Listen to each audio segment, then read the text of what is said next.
এবার আসুন সূরা আল ফাতিহার 4 নম্বর আয়াত মালিক ইয়াউমিদ্দিন। মালিক ইয়াউমিদ্দিন অর্থাৎ মালিক অর্থাৎ সার্বভৌমত্ব শাসক। দিন, দিন হলো হিসাব, হিসাব। তাহলে মালিক ইয়াউমিদ্দিন নিয়ে যদি আমরা আলোচনা করি, সম্পূর্ণ অর্থ হবে বিচার দিবসের মালিক অর্থাৎ শাসক।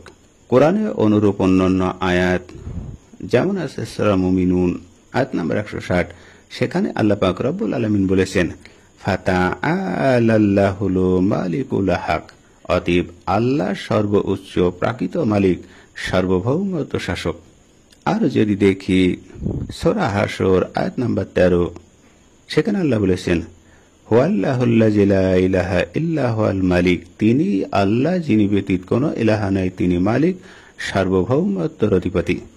আর যদি দেখি সূরা ফাতির আয়াত নাম্বার 13 থেকে 14, সেখানে বলা হয়েছে লাহুল মুলক ইন্নাল্লাহা বিন-নাসি লারাউফুর রহিম, সমস্ত কর্তৃত্ব তারই, নিশ্চয় আল্লাহ মানুষের প্রতি অত্যন্ত স্নেহশীল দয়ালু। তাহলে মালিক ইয়াউমিদ্দিন এই আয়াত নিয়ে অন্যান্য ধর্মগ্রন্থের সাদৃশ্যপূর্ণ ধারণা যদি আমরা উপস্থাপন করি, যেমন বাইবেল, ইসলামিক প্যারানাল, ম্যাথিউ অধ্যায় 25 শ্লোক 31 থেকে 32, সেখানে বলা হয়েছে মানব পুত্র তার মহিমার সমস্ত নিয়ে আসবেন, আর সমস্ত জাতিকে তার সামনে সমবেত করা হবে, এবং তিনি মেষকে ছাগল থেকে পৃথক করবেন।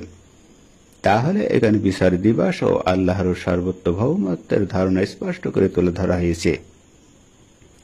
আর যদি আমরা দেখি ভগবদ গীতা হিন্দু ধর্মগ্রন্থ অধ্যায় 18 শ্লোক 61, সেখানে কি বলা হয়েছে? সেখানে বলা হয়েছে ঈশ্বর সকল প্রাণীর হৃদয়ে অবস্থান করেন, ঈশ্বর সকল প্রাণীর হৃদয়ে অবস্থান করেন, তিনি সর্বভূতের আশ্রয়, তারও দ্বারা সমস্ত কিছু চালিত হয়।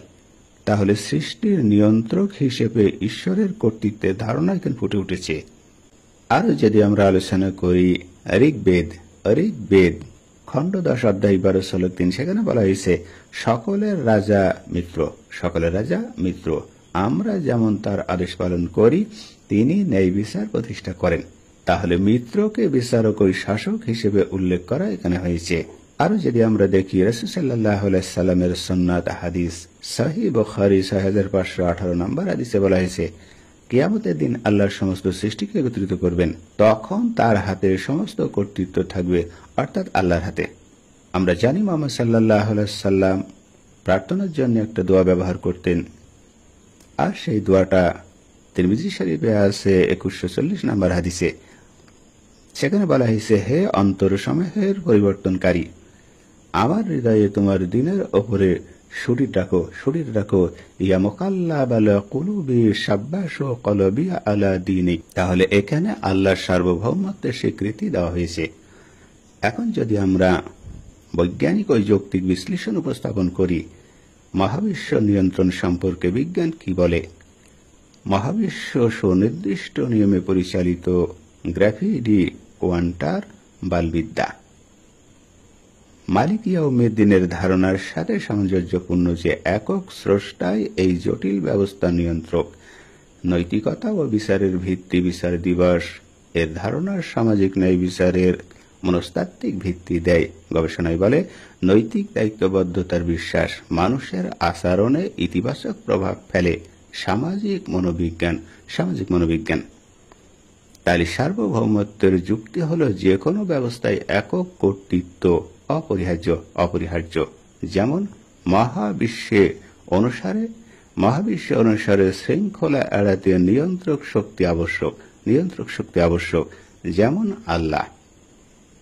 যদি 2 আল্লাহ থাকতো তাহলে পৃথিবীর গণতন্ত্রের মতন হতো, রাহাজানি সন্ত্রাসী একজন আরেকজনের উপর গুলি চালাতো।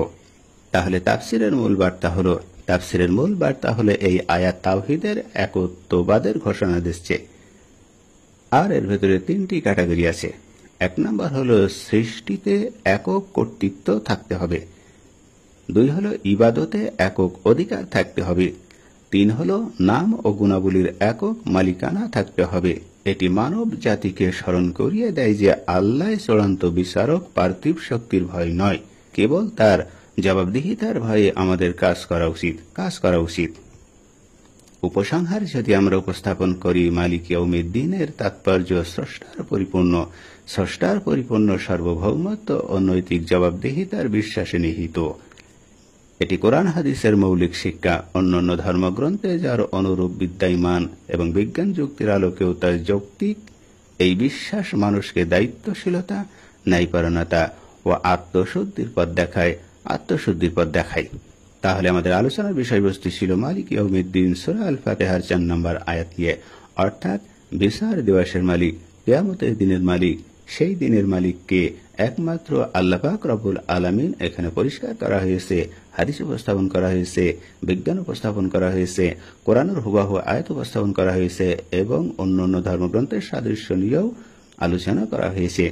কিয়ামত অর্থাৎ মালিক ইয়াউমিদ্দিন অর্থাৎ কিয়ামত দিবসের মালিক একমাত্র আল্লাহ, এটা প্রমাণ করা হয়েছে। পরবর্তী আলোচনা শোনার জন্য সকলকে আমন্ত্রণ জানিয়ে আজকের মতন বিদায় নিচ্ছি। আখিরি দাওয়ানা আলহামদুলিল্লাহি রাব্বিল আলামিন। আসসালামু আলাইকুম ওয়া রাহমাতুল্লাহি ওয়া বারাকাতুহু।